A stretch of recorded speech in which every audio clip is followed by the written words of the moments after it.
All right, kids, welcome back. Seniors, shall I say. So today we're going to read Ode to the West Wind by Percy Bysshe Shelley. In literature, ODE, means to give praise to something, to celebrate something. Stanza 1. O wild west wind, thou breath of autumn's being, thou from whose unseen presence the leaves dead are driven like ghosts from an enchanter fleeing, yellow and black and pale and hectic red, pestilence stricken multitudes. O thou, who chariotest to their dark and wintry bed, the winged seas where they lie cold and low, each like a corpse within its grave, until thine azure sister of the spring shall blow her clarion o'er the dreaming earth and feel driving sweet buds like flocks to feed in air with loving hues and odors plain and heal, while spirit which art moving everywhere, destroyer and preserver, hear, oh hear. So in the first stanza, if you want to take notes, you can write this down. I made some notes so that I can tell you what each stanza is talking about, or what the speaker is comparing the wind to. So in the first stanza, the speaker is comparing the wind to change and transformation. So pretty much the speaker is saying that wind, like what we experience in nature, a gust of wind, can bring about change and transformation. One of those changes is time. So the changing of time from autumn. And then he mentions death. So wind can bring in death, right? The cold, wintry bed. And then it can bring in spring. But in that time period, things will die in nature. But the wind is capable of ushering in these changes. So let's go to stanza 2. Thou on whose stream, mid the steep sky's commotion, loose clouds like earth's decaying leaves are shed.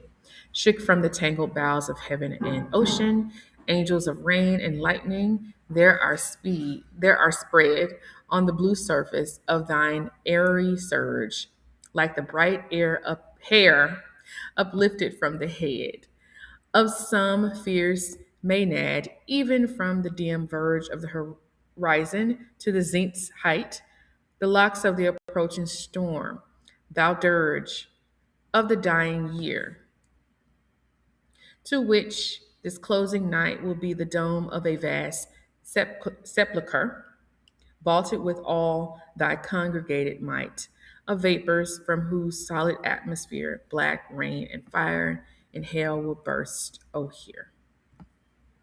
In the second stanza, that is the speaker coming to terms with the wind can destroy and take things away.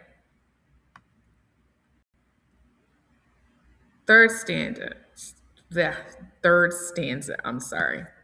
Thou who didst waken from his summer dreams the blue Mediterranean where he lay, lulled by the coil of his crystalline streams, beside a pumice isle in Bai's bay, and saw in sleep old palaces and towers quivering within the wave intenser day, all overgrown with azure moss and flowers so sweet, the scents faint picturing them, for whose path the Atlantic's level powers cleave themselves into chasms, while far below the sea blooms, and the oozy woods which wear the sapless foliage of the ocean know the voice and suddenly grow gray with fear and tremble and despoil themselves. Oh, here. This stanza 3, is the speaker um, describing how wind affects the seas. So he mentions the Mediterranean or she. I don't know who the speaker is here. It could be a man or a woman. And we cannot assume that the author is the speaker. So the speaker references the Mediterranean. The speaker references the Isle of Bysshe Bay. The speaker references the Atlantic and sea. So this stanza is the speaker coming to terms with the way the wind affects the sea.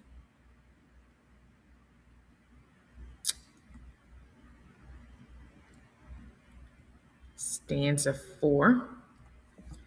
If I were a dead leaf, thou mightest bear. If I were a swift cloud to fly with thee, a wave to pant beneath thy power and share, the impulse of thy strength only less free than thou, uncontrollable, even if even I were as in my boyhood and could be, the comrade of thy wanderings over heaven, and then when to outstrip the sky, speed scarce seemed a vision I would near have stricken.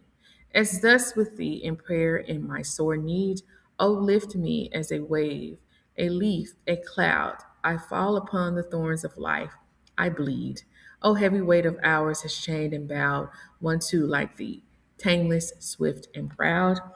Fourth stanza, speaker is reflecting on himself and how the wind has had an impact on his life. Last stanza, which is stanza 5, make me thy lyre, even as the forest is. What if my leaves are falling like its own, the tumult of thy mighty harmonies? We'll take from both a deep autumnal tone, sweet though in sadness be thou spirit fierce, my spirit, be thou me impetuous one. The wind is very impetuous. Sometimes it doesn't blow at all, sometimes it will blow to the point where it shakes cars on the highway. But of course, there are no cars in this time, but you get what I'm saying. Drive my dead thought over the universe like withered leaves to quicken a new birth.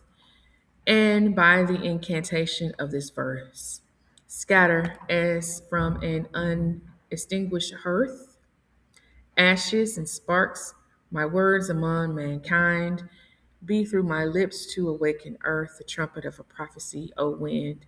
If winter comes, can spring be far behind? Basically, this is the whole idea of this stanza is that the wind can do what? Change the seasons and usher in new beginnings. So once you finish reading this, go ahead and answer the questions on page 575. I will post those to Schoology just in case you need to do this work at home. Have those questions turned in to me before tomorrow. See you later.